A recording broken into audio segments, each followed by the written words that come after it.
All right, so I want to start with a quick case study. If y'all would just take a second and read this case study. Let's see what's going on. So the big question is, did Tim commit academic misconduct in this scenario? There are some nods to large language models, maybe. Also, the Turnitin index score with generative AI. All these are just kind of conundrums that we deal with in our office pretty regularly. But the question is, how do we know, or did Tim commit academic misconduct? I have served in some capacity in the Ag Honor System office around 10 years, and we all kind of joke around here in the office that we clear rooms pretty regularly by saying two words. It depends. Most of the time, when we are faced with any question about any type of potential academic misconduct or academic integrity concerns, we are going to say it depends. We are pretty neutral around this office, and we provide access to students and faculty with a specific process. And we are always very much in tune to a lot of different questions that need to be asked when that question of, hey, is this cheating or is this academic misconduct comes up, and that we can always answer with, it depends. Some questions that typically come up whenever we are managing cases of academic misconduct, period, but also those cases with generative AI are, what were the assignment expectations? What does the syllabus say? What was the nature of the assignment? What are the university expectations coupled with the expectations of a student at Texas A&M? And then also, has the student had an opportunity to weigh in on the matter? So it really does depend on a lot of different factors. So I'm hoping to be able to provide y'all with a little bit more insight today. I wanted to just briefly cover the fact that we are an honor code institution. Student Rule 20 was founded upon the Aggie Honor Code, and our office exists in large part, in some capacity, to balance the integrity of Texas A&M University, the integrity of our students that are obtaining degrees at Texas A&M, and also making sure that we're upholding the integrity of those faculty and what they are presenting to students. And so we're balancing the integrity of everyone and protecting it from that faculty perspective, as well as the university perspective and the student perspective. So as an honor code institution, we take integrity matters pretty seriously. And when the generative AI stuff started kind of buzzing around here a couple of semesters ago, everybody would kind of look to us to say, hey, what are you doing? What is going on? How are you going to manage this? This must be a super huge issue. And it's a big issue, one that we're constantly discussing. But what's really interesting is our foundational concepts with the Aggie Honor Code, coupled with Student Rule 20, all the language was pretty much already there in Student Rule 20 with how do we handle cases of academic misconduct if a student is alleged to have violated the honor code by using generative AI. So I wanted to share that with y'all for just a few moments.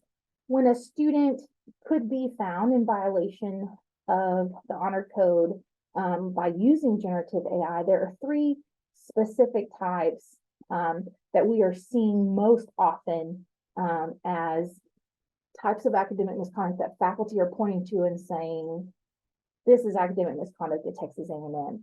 And so plagiarism obviously is the big one. I went ahead and put the definition up here. This is what the university says the definition of plagiarism is.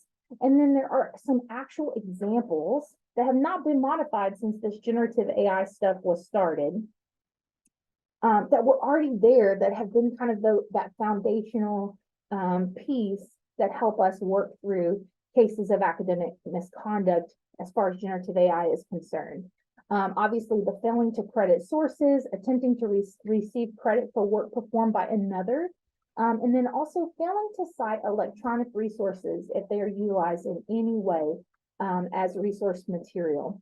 Another type of academic misconduct that faculty are pointing to when a student is called into question with generative AI is cheating, the unauthorized materials piece, that acquisition of answers for assigned work from an unauthorized source. Faculty can sometimes point to, hey, this is unauthorized. The student did not need assistance, and it was not authorized for them to use it, was not approved in advance by me. And so this is considered cheating. The third piece, and probably the newest piece of Student Rule 20, we did pivot just a little bit with fabrication. Most of the language was already here, but we added an example for fabrication because of the way that generative AI can sometimes hallucinate or can invent sources or invent bibliographies and things of that nature. We did add in an example of using generative AI or another electronic resource in an unauthorized manner to create that academic work and represent it as one's own. And so fabrication is the other type of academic misconduct that faculty are kind of pointing to when they're determining if a student was committing academic misconduct with generative AI. I wanted to also kind of visit with y'all a little bit about some common misconceptions that kind of go around. Mainly, the syllabus must have a large language model clause. Obviously, we want faculty to make sure that expectations are clear, and faculty do a wonderful job of explaining what the expectations are here at Texas A&M University. But if we think about it, the syllabus language, there has a minimal statement that it goes in every syllabus, and it points back to the honor code, and it points back to Student Rule 20. If you have questions, please consult Student Rule 20. And also, when in doubt, Texas A&M University has tailored Student Rule 20 to kind of be a rule where it's really kind of hard to ask for forgiveness. We really need to be asking for permission because it is a student's responsibility to understand that if a professor doesn't say that academic work can be collaborated on or certain things can be used, then we have to assume as a student that it's work that should be individual. And so another common misconception is that some of those Turnitin AI scores are not reliable. While they are not the end all be all, we are noticing that they are becoming more reliable when faculty are providing stuff to us. And then also that third common misconception is that faculty may have a hard time determining what is written by a human and what is written by a large language model. So when we see that, most of the time, our faculty are not providing us with alleged academic misconduct violations and leading off with the Turnitin AI score. They are leading off with, there are some anomalies, and we're gonna cover those here in a couple of slides. But the other big question is, what is the Aggie Honor System Office doing to help? We are educating about expectations, rules and processes that surround Student Rule 20. We are supporting faculty in their decisions regarding utilization of large language models, and we're referring them primarily to the CTE website, to their department heads. We're referring them out to the other resources that are available to them on campus as they are trying to make the decision to use generative AI as they are teaching students or to not. So again, we are kind of that neutral spot where we will pivot and we will help people from wherever they're located. We meet them where they are. We are also responding by adjudicating potential cases of academic misconduct. We have seen several cases of academic misconduct that point to generative AI being an unauthorized resource this semester and last. And so we are responding in the same way we would with any other type of potential academic misconduct. we're trying to also work to disarm, right? And so as we are working to disarm, we're trying to help folks understand that it's our community responsibility to make sure that everyone understands resources that are available to students on campus and what resources students can use to complete academic work and which ones they cannot. And we are pointing again back to the faculty, back to instructions on assignments, back to what the faculty members have said is appropriate or not appropriate in the completion of that academic work.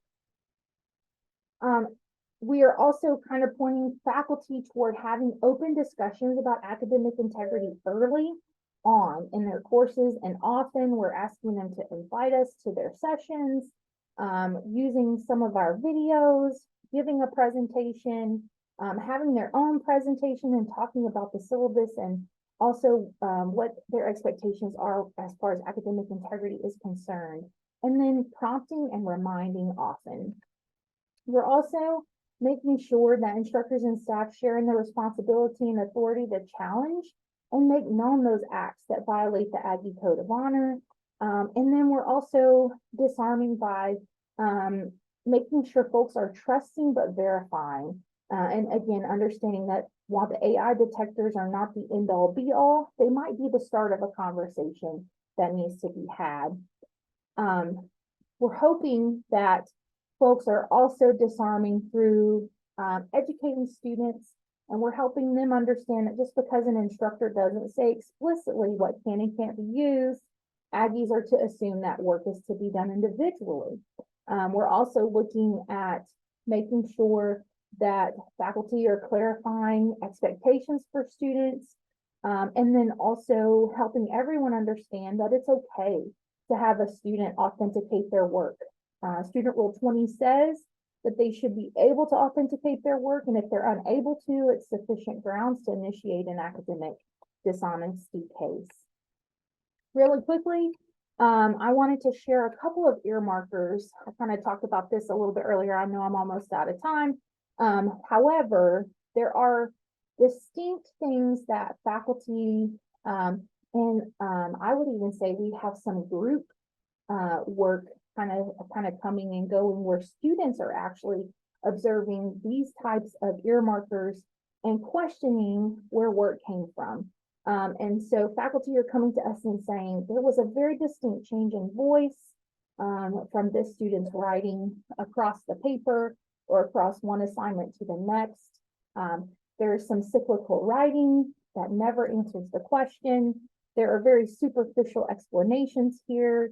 They could also be pointing to abstract or counterintuitive answers or very broad answers to very specific questions, and the opposing, highly detailed answers that utilize theoretical language to answer a personal or even a more simple question. They're also pointing to those actual hallucinations that are occurring, or sources that can't be verified when they're saying, hey, I feel like this is academic misconduct in my course. They're also looking at maybe some physical characteristics of papers, distinct changes in font and indentation. Then there's also the very obvious specific revelation in the writing. As an AI language model, I don't have feelings, but I recognize the significance in this or that. If they're asking specific questions for a student to think or feel, and the AI language model will actually write this in some instances. And then also we're asking faculty, TAs, having the conversation directly with the student. Hey, what resources did you engage? Because students are people, and it's okay to ask them, some questions, and going back to that authentication of their work, it's okay to have that conversation. Say, hey, what do you use for this? And kind of open the door so that they will visit with you about maybe some resources that they use.